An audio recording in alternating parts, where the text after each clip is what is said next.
Okay, good afternoon, everyone, and welcome to another episode of College and Career Pathways, where every Monday, Wednesday, and Friday at 2 p.m., we provide you with information on various colleges and universities, financial aid resources, skilled trade professions, training opportunities, and career readiness skills, all designed to help you to make the best career decisions possible. I'm Toni Cureton, your host, and today we are with Michigan Student Aid, the Department of Treasury. Emily, welcome back. We're always so glad to have you.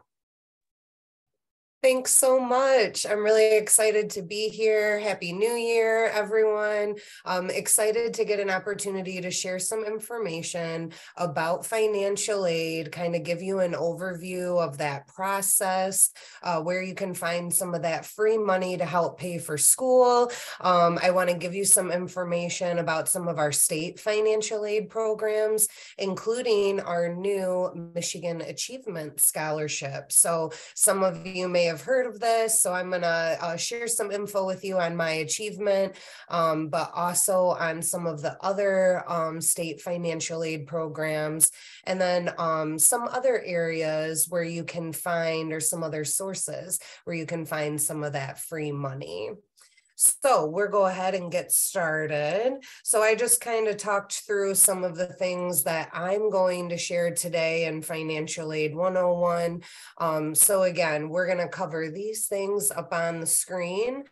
But to first get started, I wanted to kind of share some information about the different types of institutions that you all might be thinking of attending. So one of the first types is our community colleges.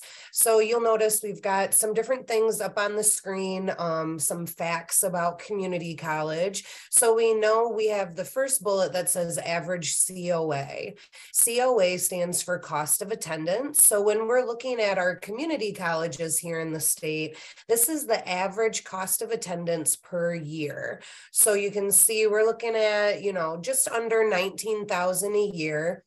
And at these community colleges, they're offering a lot of our associate degree programs, so 2-year degrees. They may also be offering certificate programs, and this could be on a wide variety of things. Also licensing programs. So like, for instance, if some of you are thinking about going into the medical field, they're going to have some different licensing programs probably at your local community college.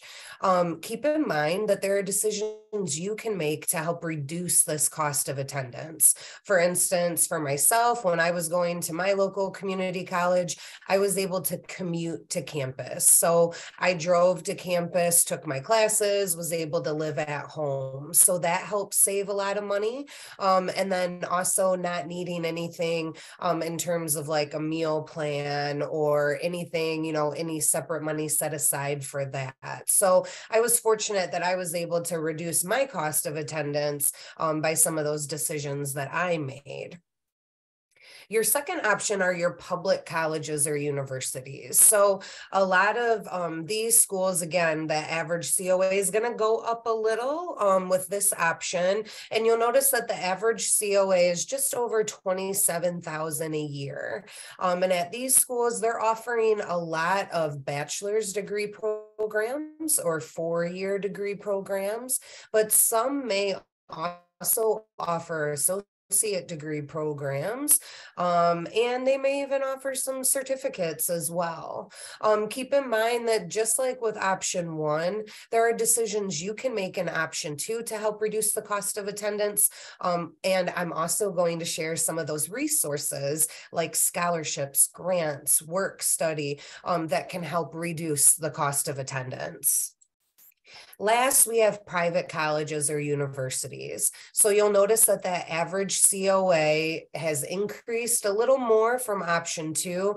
This tends to be the most expensive option, you know, at over 55,000 on average, that cost of attendance per year. They're going to offer, these colleges and universities are going to offer a lot of the same degree types as option two. So a lot of 4-year degree programs, but might have some 2-year programs and certificate programs sprinkled in there as well. And again, know that even though option 3 might be the most expensive option on paper, know that there are resources out there to help, again, reduce that cost of attendance.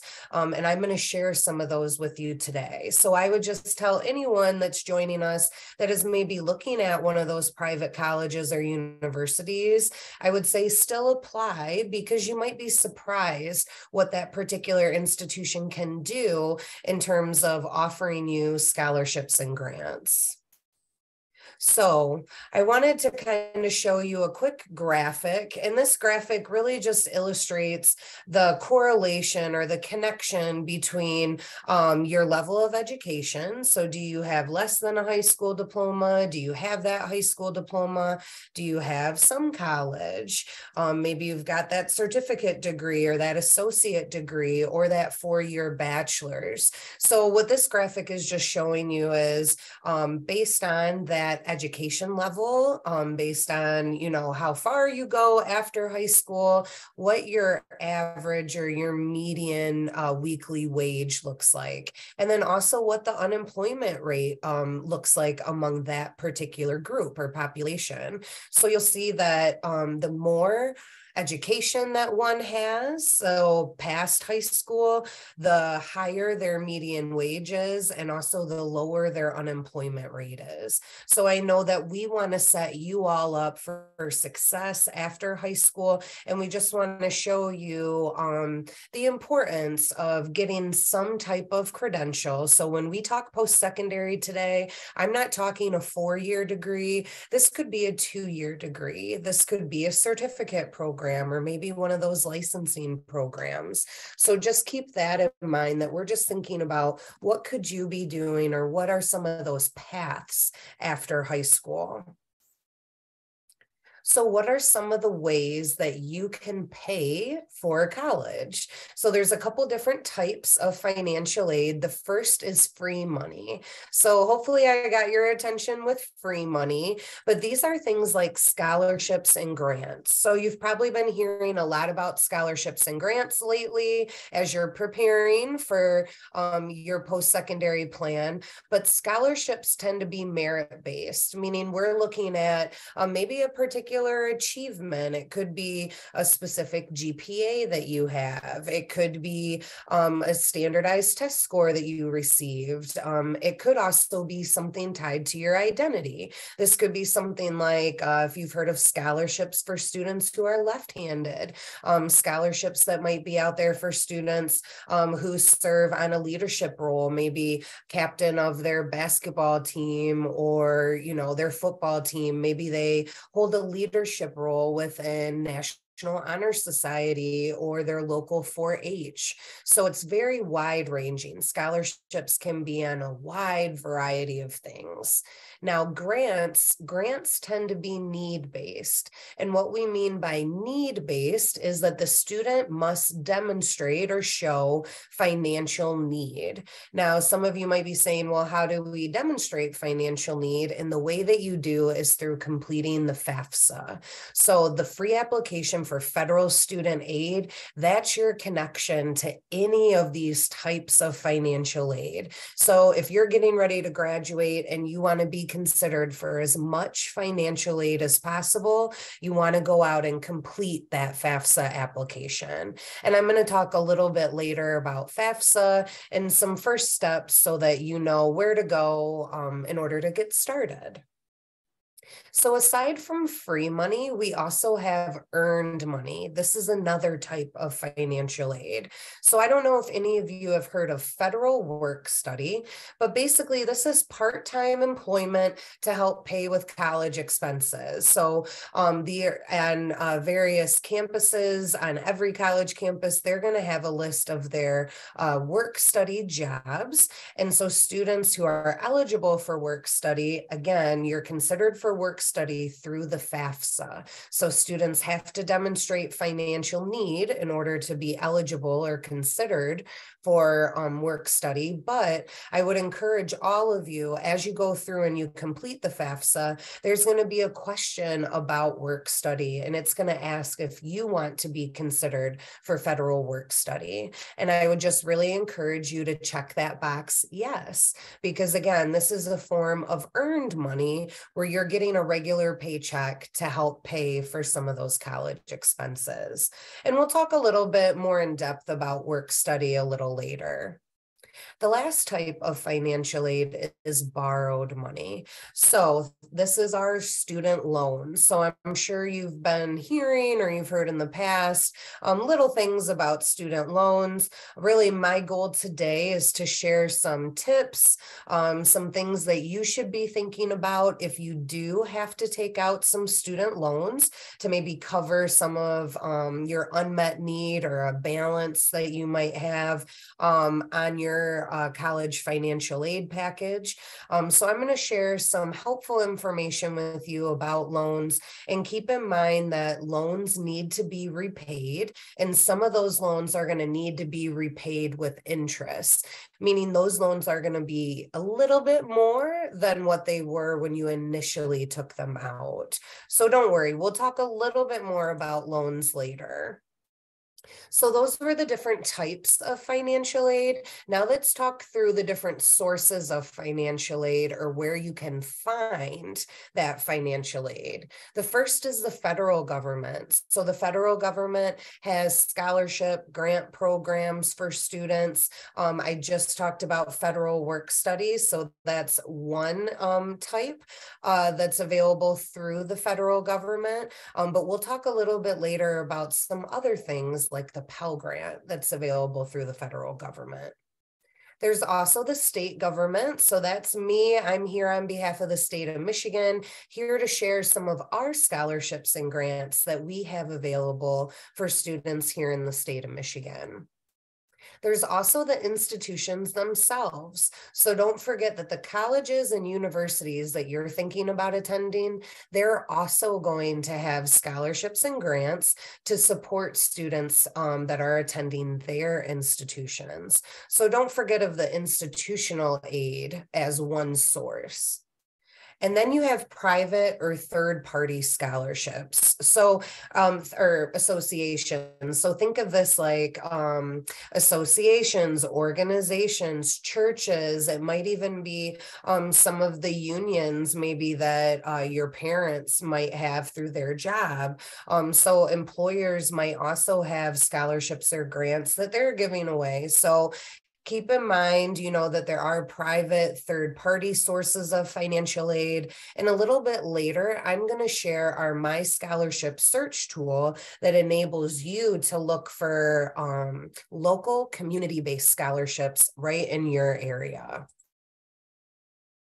So you heard me mention the FAFSA and how that's your connector really to any of the scholarships, grants, work study, any of those loans that might be out there for you. FAFSA is really your connector. So if you want to be considered for any of those types of financial aid, you want to complete the free application for federal student aid.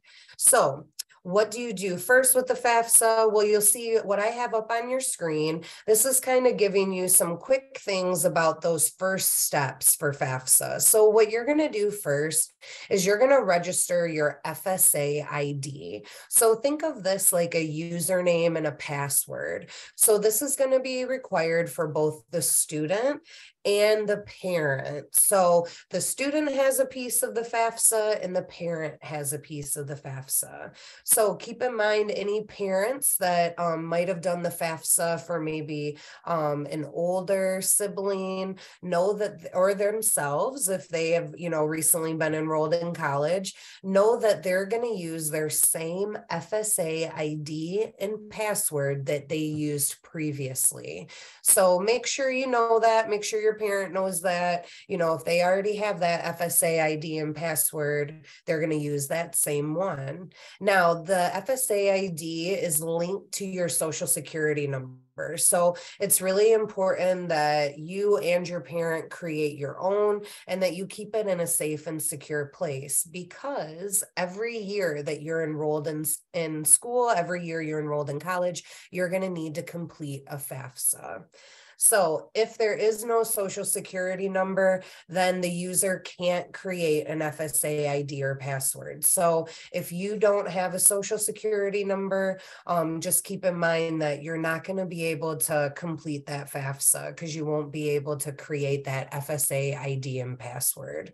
Now, if parents don't have a social security number, know that they won't be able to create the FSA ID, but they'll be able to still sign the signature page, and then they'll just have to mail that in to the FAFSA processing center. So students, you must have a SOC. Parents, if you don't have a SOC, know that you can still sign the FAFSA. You can still complete that. You'll just need to, do a wet signature and send that in to the FAFSA processing center. So starting the FAFSA, as you can see, you're going to go to FAFSA.gov. So that's going to be where you start it. This is a screenshot of what that website looks like. So the nice thing is you go there if it's your first time, which for many of you it will be. You'll just click start here, and then that's going to take you to start answering some additional questions to get you started in the FAFSA process.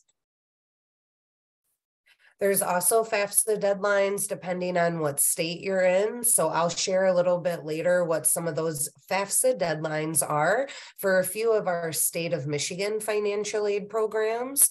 That way you'll have an idea of your time frame. So keep in mind, anyone joining us today that maybe hasn't done a FAFSA yet, that's okay. You still have time, but I would really encourage you to complete it as soon as possible. And that's because there is money out there, right? There's free money out there. There's scholarships, there's grants, there's work study. Applying to schools and being accepted, they're going to start taking some of that different type of financial aid. They're going to start accepting scholarships and grants and work study opportunities. And so I would hate for any of you to miss out on any of those things because you waited too long to do the FAFSA. So I would just really encourage you, get it done as soon as you can. You'll see up on your screen, this is a really helpful, just informational slide. So if you have your phone out, snap a picture of it real quick so you have it. But this is the Federal Student Aid Support and Customer Care Center. So know that the federal government administers the FAFSA. So if you're running into any difficulty with anything with the FAFSA or the FSA ID, know that you can call the support center and they're very responsive. So they'll be able to answer any questions that you might have about FAFSA. So I want to give you some quick facts on FAFSA. So again, FAFSA stands for Free Application for Federal Student Aid. So this is a free application. You don't ever pay any money to complete the FAFSA. There are some scam sites out there. So if you find yourself on a website where they're asking you to submit money for payment or for processing, definitely close out of that right away. Know that FAFSA is always free. So you're never going to be prompted or asked for any type of payment. FAFSA can be completed online, and that's what a lot of folks do. They'll do it online, they'll do it on the computer because that just tends to be quicker and easier. Know that you can also request a paper copy of the FAFSA. So if you need to do that or you feel better doing that, you can also request that paper copy and submit it via the mail. Like I mentioned earlier, FAFSA must be completed every year that you're enrolled in school. And that's because things can change from year to year, right? Financially, things might shift or change within the family.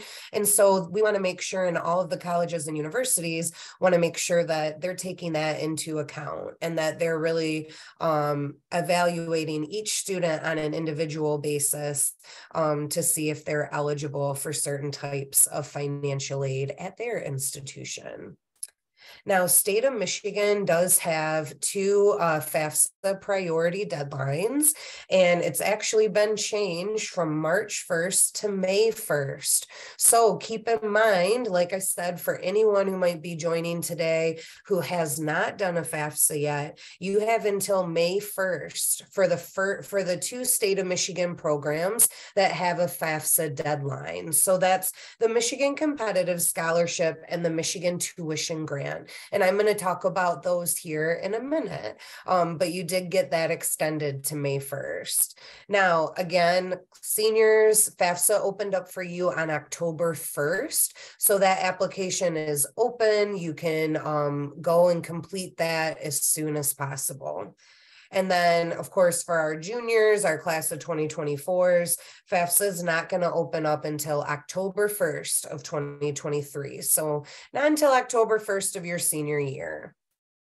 Now, there have been a lot of improvements made to the FAFSA, including the IRS data retrieval tool. So students, when you go on, you do your portion of the FAFSA. When your parent goes on and they do their piece of the FAFSA, they're going to be asked a lot of information about income, amount paid in taxes, things like that. We always encourage parents to utilize that IRS data retrieval tool. It helps eliminate errors. It's just going to pull over all of the information from your 2021 taxes, because that'll be the tax year that they'll use for the 2023-2024 FAFSA. But it's going to pull over all of your tax information using that IRS data retrieval tool. So definitely try to use that if you can. Now, there's something called the EFC. So you'll notice that after your FAFSA is processed, the federal government's going to get that information in your FAFSA. They're going to process it, and then you'll receive something called an EFC. So this is going to come within your SAR, or your student aid report. And students, I would say, make sure you're checking your emails. I've talked to a lot of students this year who have said, oh, I get so much in my email, I really haven't been checking it. But when it comes to something like your EFC that you're going to get after the FAFSA, you really want to make sure you're looking and you're checking, because within that SAR, they're going to tell you what your EFC is. Now, your EFC is your expected family contribution, and this comes in the form of a number. So you're going to have a numerical value for that EFC. And EFC is used to determine what types of financial aid you're eligible for. So EFC is not the amount that you and your family are expected to pay up front. So I just want to say that now. I know sometimes students see that number and they worry, is this what we're expected to pay? So know that that's not the case. This is just an estimate. And there are a lot of variables that impact EFC. So this could be things like income. Income's a big one. So looking at the parent and the student. Also, family size. So how many in your family might be enrolled in college? You know, what size is your family? They want to know all of those things. And things like amount paid in taxes. So sometimes parents are a little weary of FAFSA. They wonder why they want to know, or why they're asking so many sensitive or private questions, right, related to income and all of that. But really what you can share with your parent is that the reason they're asking these questions is because they're trying to determine how much financial aid you're going to be eligible for. They want to know what types of financial aid you're going to be eligible for. So again, things like those grants that are out there that are need-based, they have to see what's in your FAFSA. They have to know what that EFC is in order to determine whether or not you're eligible for that. So I tell students, if you don't do a FAFSA, unfortunately, those colleges and universities, they're going to say, oh, well, it's all good. No worries. Emily has that money. She can pay out of pocket, she can cover that cost of attendance.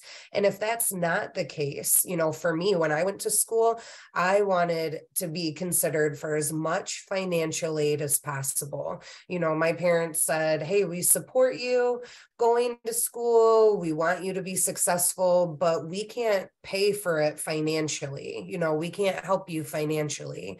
And so for me, it was really important that I was considered for as much of that free money that's out there as possible. So if you feel the same way, if you're worried about student loan debt, complete the FAFSA and complete it ASAP, complete it as soon as possible.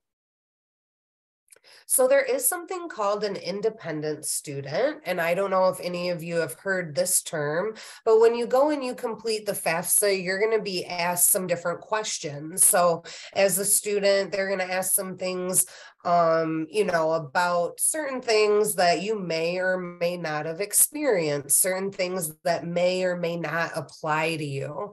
And the reason they're asking those questions is not to be all in your business, but because they want to find out if you're an independent student or not. So you're either an independent student or you're a dependent student. So an independent student is one of the following. So I'm going to put some of these examples up on the screen for you. So it could be based on age, if you're 24 years old or older, if you're married, if you have children or dependents, if you're a veteran, if you're a member of the armed forces, if you experience time in foster care. So they're going to ask a question on the FAFSA about that. If you've ever experienced time in foster care or been a ward of the court. And again, not asking to be in your business, but asking because if the answer is yes, then you're considered independent. And what that means is if you fall into any of these things that are listed on the screen, and this is not a complete list, but these are some examples of students who qualify as independent. And what that means is these students who are independent do not need parent information on the FAFSA. So really important that as you're answering those questions, of course, that you're answering them truthfully, but paying attention to, the fact that this could help you when you're doing things, when you're completing that FAFSA in terms of your EFC. Students who are independent students automatically have an EFC of 0. So that means you're going to qualify for a lot of financial aid. Also, students who are independent, again, don't need that parent information on FAFSA. But I would just really caution you all, again, make sure you're answering those questions on FAFSA honestly and truthfully, because they do checks on that information. They do verification on that information. So just really important that you answer truthfully. But you'll see things like not only just experiencing time in foster care, but it could be that you may be an emancipated minor. You may be a person who's experiencing homelessness or at risk of experiencing homelessness. So these are just some of those examples that could qualify a student for independent status. Again, not all of this is a completely exhaustive list of all of those situations. As you can see at the end, we talk about how this is determined by the financial aid office at that college or university that you're thinking of attending. And oftentimes it requires documentation. So just know that that financial aid office may be circling back to you for some follow-up questions, and they may want some of that required documentation. For instance, students who have experienced time in foster care, they may ask to see one of those like closing court orders or opening court orders, because they need to be able to verify that you did indeed have that experience. I also worked with a student a few years ago who, again, didn't fall into any of these categories that I have up on your screen, but within his family, he said, my dad's experiencing a gambling addiction. And so when we look at the FAFSA, or when the college or university looks at my FAFSA, it looks like we have a lot of money coming into the family and a lot of money to support me. But in reality, we're struggling, with keeping food on the table because of this gambling addiction. So the university was able to work with that student. They did ask that student for some of that documentation, things like letters from maybe high school counselors, maybe it could be a local church. I believe he got one from his pastor, from his high school counselor, and I think a third maybe from a high school teacher who knew of his experience or his situation. So I would just encourage any of you that are joining today, if you find yourself in maybe one of these situations, or in a situation that you're not sure if it warrants, being looked at as an independent student, still contact your financial aid office, talk with them. They're going to be able to guide you and let you know if your circumstance does indeed qualify for maybe independent student status.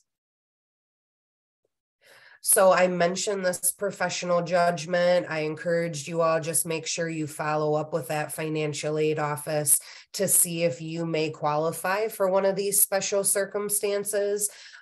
Sometimes special circumstances could be a change in income or household size. So we saw this a lot when COVID happened, right? That we may have seen a parent that lost a job. So maybe they lost a job when COVID happened. So from one year to the next, the financial situation looked a little different. There also could be a dependency override due to things like it could be abuse or neglect, like people without or at risk of losing housing, or again, some of those other circumstances like the gambling example that I gave you, that again might require some of that documentation.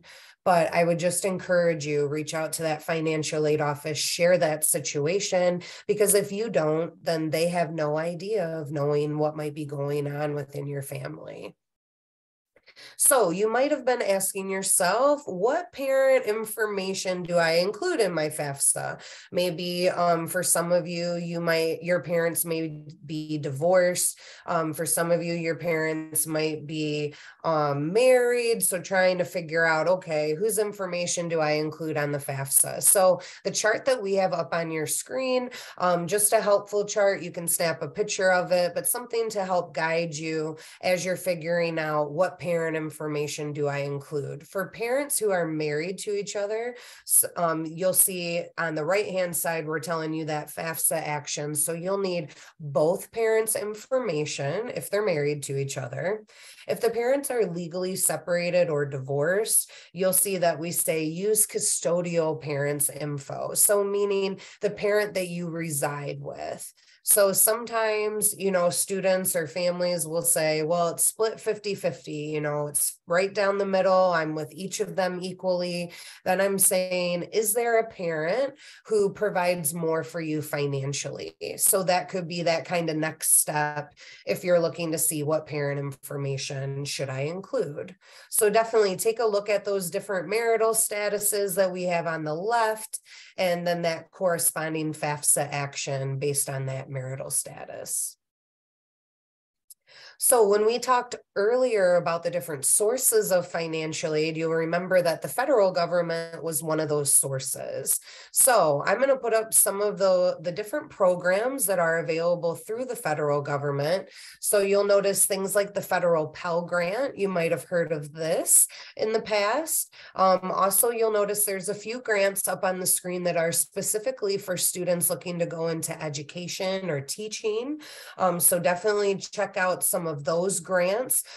They have specific requirements for those grants in terms of once you graduate, where you're going to teach, what type of school or area you're going to be teaching in, but definitely take a look because those can, again, help reduce that cost of attendance at that school or reduce your student loans, right? You also see work study. So I mentioned we're going to talk about that a little bit more. And then you'll notice at the very bottom, the last two bullets are our loans. So really breaking down what's the difference between a subsidized and an unsubsidized loan, and what are things like these direct or parent plus loans. So keep in mind, when we're looking at the Pell Grant, again, to be considered for Pell, students must complete a FAFSA. So again, this is some free money that's out there that in order to be considered, you got to have that FAFSA in. So to be considered for Pell, families making less than $27,000 a year, they're going to automatically receive a 0 EFC. Remember, EFC is that expected family contribution. So for any families that are making less than $27,000 a year and they have that 0 EFC, that means that for that student that's going to school, they're going to be eligible for the maximum amount of Pell. And Pell, for students receiving Pell this year, the maximum amount, they receive $6,895 in Pell. So students, that's just one grant, right? This is just one piece of your financial aid package. You might be eligible for Pell, and you might be eligible for federal work study. You might also be eligible for some scholarships and grants through the state or even through your local community. So keep in mind that, you know, there's a lot of things that you could be considered for, but again, getting that FAFSA in is the key. So Pell is one of those that you can be automatically considered for if you get that FAFSA in. So federal work study, we did talk about this a little bit earlier, but I just wanted to mention a few more things about work study. So we did mention it, it's that part-time employment on a college campus. Those colleges and universities, they're going to have a list of all their work study jobs on campus. So I've seen students that do work study and work in the dining halls, or maybe they work in the rec center or in the dean of students office. It could be any number of things. And when we say part-time employment, don't think of it as 20 hours a week. This could be 6 hours a week or 8 hours a week. The big thing here is that just because you're eligible for work study, it does not guarantee that on-campus employment. So, you know, don't think, oh, I'm eligible for work study, so I automatically have that job lined up. You know, in many cases, you're going to need to go and be interviewed just like you would in a regular job. So you're going to have to earn that work study job. You're going to have to complete maybe an application and go in and interview in person. Now, the award amount, that's used to help fund the wages that are earned by you, so earned by those student employees. And then, so basically, that gets factored into your financial aid award. So if you're eligible for work study, if you have it, you're going to see it listed right there in your financial aid award at that institution. And then what's going to happen is you're going to get a regular paycheck. So you're going to get that paycheck and the government says, hey, we hope that you're going to use this to go towards your college expenses. It may be things like, you know, tuition and fees or some other campus charges, housing, room and board, books and supplies, or it could be things like, you know, personal needs or personal spending money. So the government says, we hope you're going to use this to pay for college expenses, but at the end of the day, it's totally up to you. So the nice thing here, students, is that you get the opportunity to get that work experience, and you're on your college campus. So they know to work with you and to work with your schedule because you're a student there, and you get to get some extra money to help pay for school. So definitely consider work study, check that box on FAFSA, check it yes, so that you can be considered for work study. So I mentioned too that I would talk through student loans. So not the most exciting topic, but super important that you all just know a couple key things about loans. So after you get your financial aid award, if there is some unmet need, or if you have a balance that's remaining that couldn't be covered by scholarships, grants, or work study, the college or university may tell you, hey, you're eligible for a subsidized loan for this amount or an unsubsidized loan. So what are the big differences here between these two loan types? So subsidized loans, the government pays the interest on that loan.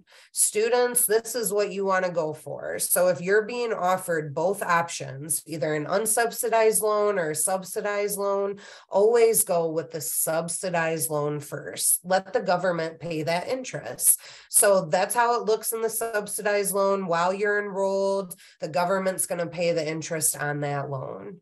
Now, in an unsubsidized loan, the student's responsible for all interest. So once you take out that loan, the loan will start accumulating interest, and you as the student, you'll be responsible for that. So just some key things to know about the differences there. There's also something called a Parent Plus loan.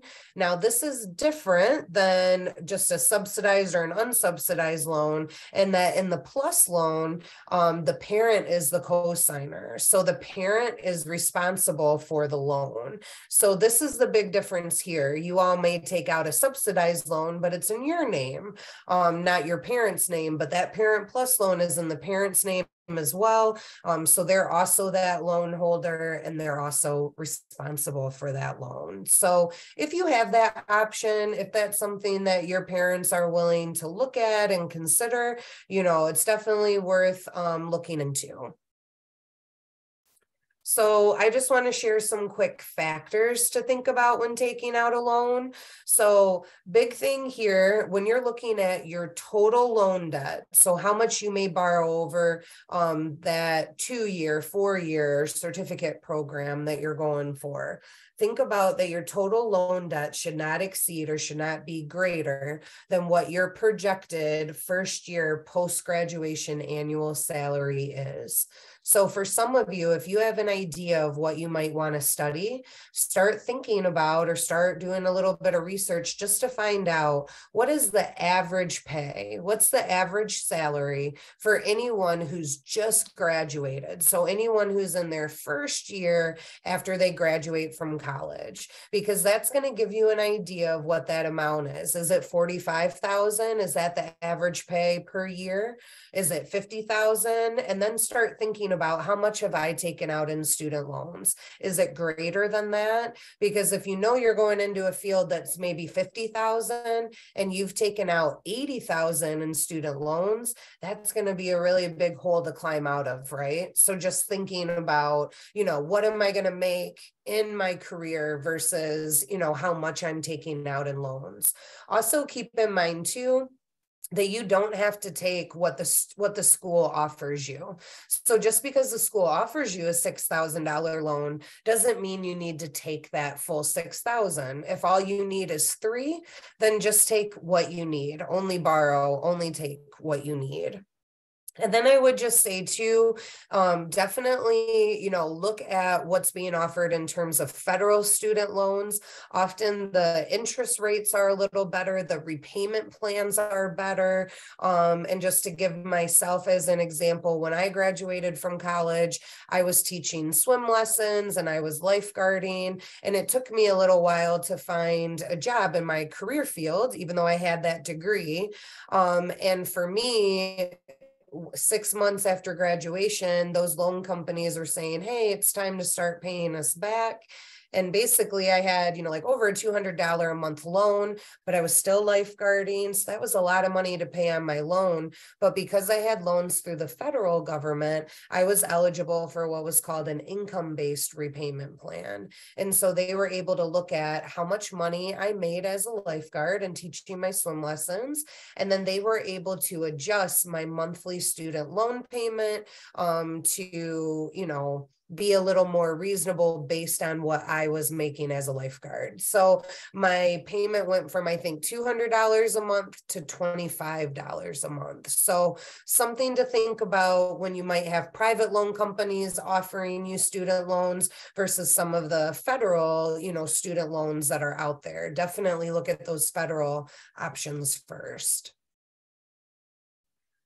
So state financial aid programs, remember, this is another source of financial aid. So what I have up on your screen, that's a screenshot of our Do You Need Money for College flyer. So, and we have a QR code up on your screen too, that will take you right to that publication, and you'll be able to see some more information about our state scholarship and grant programs. But you see, the state of Michigan's got money. They want to provide money to students here in the state. So they've appropriated, or they've set aside $220 million for our state financial aid programs.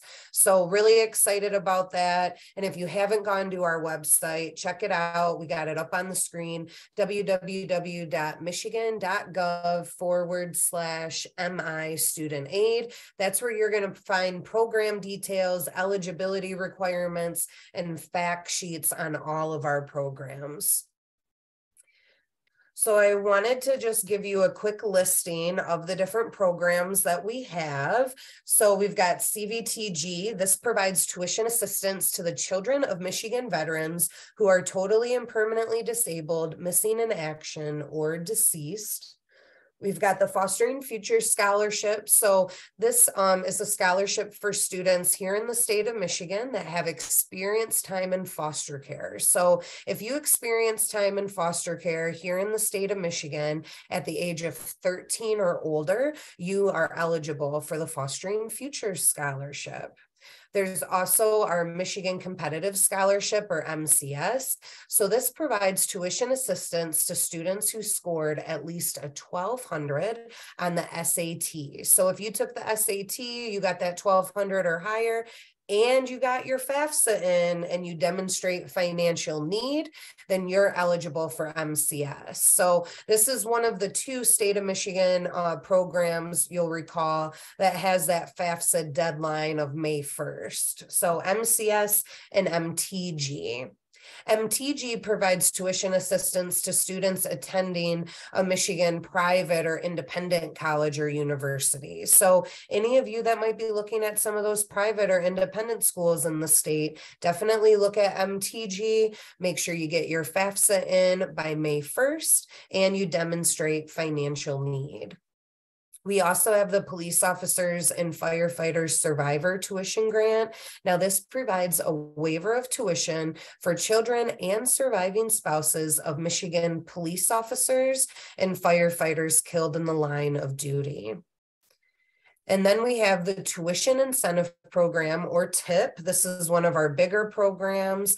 This is for students who have or might have previously had Michigan Medicaid for at least 2 years within a 3-year window. And we're looking and tracking this from age 9 all the way to high school graduation. So if you may have been receiving Medicaid, or if you might currently be receiving Medicaid, you may be eligible already for the Tuition Incentive Program. We also have Michigan Reconnect. Now, this is a scholarship for students who are 25 or older. So if you're looking for more info on that, parents, if you're looking for more info, definitely check out our website for info on Michigan Reconnect. And then we have the Michigan Achievement Scholarship. So this is our new scholarship that I'm going to share some information with you all about today too. But Michigan Achievement has an EFC component, and we're going to talk about that here in just a minute. Now, I just want to put eligibility requirements for our state financial aid programs up on the screen for you. So if you think you might be eligible for some of our state financial aid, definitely double check too that you meet the requirements within this list as well. So making sure you're a Michigan resident, making sure you did that FAFSA, that you're a U.S. citizen, a permanent resident, or you have approved refugee status, and then you'll see some of those additional requirements that are listed below as well. So check that out. And this is all on our website as well. So if you have time, you want to check out our website, we have a lot of helpful information there. So you heard how I mentioned earlier, there are 2 programs that have that FAFSA deadline. So that May 1st FAFSA deadline. So that's Michigan Competitive Scholarship and the Michigan Tuition Grant. So just make sure you get that FAFSA in by March 1st if you're eligible for either of those state financial aid programs. Another thing too is that FAFSA college order is really important. So students, when you go to do your FAFSA, there's going to be an area where you can list up to 10 colleges and universities that you're interested in. Us at the state, for state financial aid, we always look at what school you listed first. So no big deal. If that changes, you can always log back into your FAFSA and just rearrange those schools that you plan on attending, put the school in the top spot that you plan on attending. You can also update it if you create a MySSG student portal account, or you can call us directly. So just calling our customer care center, we can go in and we'll update the school that you're attending and we'll make sure that that's on file. So Michigan Achievement, you may recall I said this is a new award. So starting with the class of 2023, so students are going to be eligible for this if they have an EFC. So they got to do that FAFSA and get an EFC of 25,000 or less. So any student that has that 25,000 or less EFC is going to qualify for Michigan Achievement. Now you'll see that they've split it, they've split the award amounts up based on what type of institution you're going to go. So if you're looking at community colleges, you're going to have up to $2,750 that you can get via Michigan Achievement. If you're at any of our public colleges or universities, you can get up to $5,500. And if you're at any of our private or independent colleges or universities, you can get up to $4,000. Now, keep in mind that at community colleges, the Michigan Achievement Scholarship's renewable for up to 3 years. So you could be going to the community college for up to 3 years. And at the public or private schools, you can be going for up to 5. So renewable for up to 5 years. Now, in total, a student can use Michigan Achievement for 5 years in total. So keep in mind, if you do 3 years at the community college, that means you're going to have 2 years remaining if you decide to go on to maybe one of our private or public colleges or universities. So we're really excited about this. Students, some of you might be wondering, am I eligible for this? Some students have said, I'm probably not. I bet I'm not eligible. But some of the projections or the estimates are that 8 out of 10 families will be eligible for the Michigan Achievement Scholarship. So I would say complete that FAFSA, look and see what's that EFC look like, and know too that because you do a FAFSA every year, it may end up that maybe you're not eligible this year for Michigan Achievement, but then maybe next year you do your FAFSA and you have that EFC. So this is something that, you know, again, you may not be eligible for initially, but maybe you'll be eligible for another year or vice versa. So just really encourage students to complete that FAFSA so you can be considered for Michigan Achievement. Now, there's also the tuition incentive program. So I mentioned this earlier. This is the program that has the Medicaid component. So we're tracking from age 9 all the way to high school graduation and looking to see if the student has ever been receiving Michigan Medicaid for at least 2 years in a 3-year window. Now, students, no special application for TIP. You just have to complete high school before you turn age 20. So that's the big thing. Make sure you're graduating before age 20. And then you'll notice too that you have 4 years from the time you graduate high school to start using TIP. So for any of you that maybe aren't sure what your path might look like, maybe you need a little more time to kind of get that plan in place, know that you have that 4-year window. And then you have 10 years from the time you receive your first TIP payment before your remaining benefits expire. So giving you more time to kind of get that degree.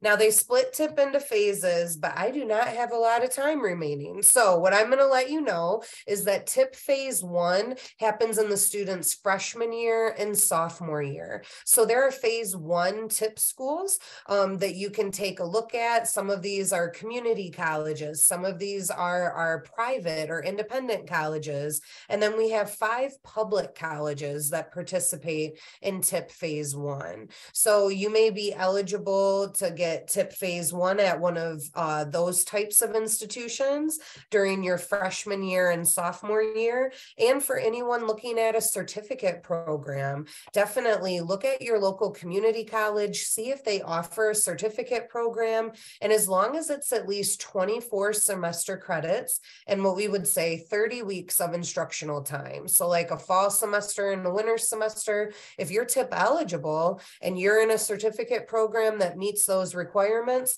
you can use TIP to help pay for that certificate. So TIP provides that college tuition assistance. So phase 2 in TIP happens in your junior year, senior year. So the opposite of phase 1. Basically, it's $1,000 in TIP in your junior year, and then $1,000 in TIP in your senior year. So they're going to split it in half, 500 in the fall, 500 in the winter. So TIP phase 2 is a total of $2,000.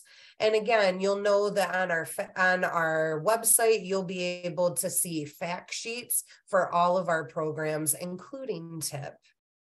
And if you want to find out if you're eligible for TIP, or if you want to create a MySSG student portal account, if you have your FAFSA done, or if we have a TIP record, and if you know your social security number, then you'll be able to create a MySSG student portal account. So I've got the QR code up on your screen. Definitely utilize that on your smartphone. And like I said, as long as you know your social security number and you've completed a FAFSA or you have a TIP record, you're going to be able to create your student portal account.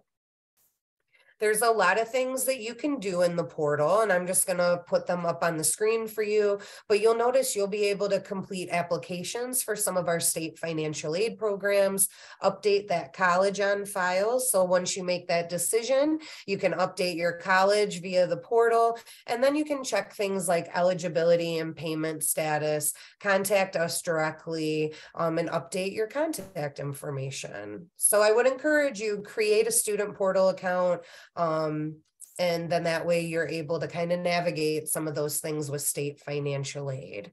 Now, if you haven't checked out our website, I've got it up on the screen for you. What I did was I circled and read our students and families tab. This is where you're going to find a lot of helpful information. So those fact sheets that I talked about all of our state financial aid programs, including the Michigan Achievement Scholarship and TIP, those are all listed there along with all of our other state aid. So you'll find publications, fact sheets, and additional resources. So things like our My Scholarship search tool. So you may recall one of our sources of financial aid were those private or third-party sources. So if you haven't got a chance to check out our My Scholarship search tool, again, utilize that QR code up on your screen. That'll take you directly to our scholarship search where you have the ability to filter by county. So simply by selecting the county that you reside in from that drop-down box, that's going to pull in a listing of live links to each of those various scholarship programs. So these are going to be place-based scholarships that are happening right within your own community. So if you're looking for more of that free money to help pay for school, check out the scholarship search tool. And then I would also say, because it's the time of year where award letters, some of you might be starting to get award letters. If you're having a hard time kind of understanding some of the things listed in your award package or in your award letter, check out our Understanding Your Award Letter resource that's also available on our website, where you can go to that and kind of look to see what certain things mean that are listed in your award package, because those award letters don't look the same same. So it can be hard to kind of decipher and differentiate what each of those things mean. So I just wanted to end with you all seeing our contact information. Know that we're also on Facebook, Twitter, and Instagram. So posting different things on our social media, and you'll see our website along with our direct email. So if you have any questions or concerns about any of the state financial aid programs, definitely contact the My Student Aid Customer Care Center. We're here to help. We want to make sure that you all are connected to resources to help pay for school. All right, that might be the best I've done, finishing right on time in an hour. So usually it goes a little longer, but thank you all for taking the time to learn a little bit more about financial aid. I hope you found the information provided helpful. Thanks so much, Emily. Excellent presentation as always. I do have a question with regards to the Michigan Achievement Scholarship. A student has a total of 3 years, or was it 5 years, you said? Oh yeah, at the community colleges or tribal colleges, they have 3 years to use Michigan Achievement there. And then at the public colleges or private colleges, they have 5 years. Okay. And then they have 5 years total. So 5 consecutive years that they can use Michigan Achievement. So any students that maybe start at a community college, they've got that 3-year window to utilize it there. And then if they decide to go on and maybe transfer to that public or private college or university, then they'll have 2 years remaining of their 5 total. And it has to be consecutive, no gap years between, correct?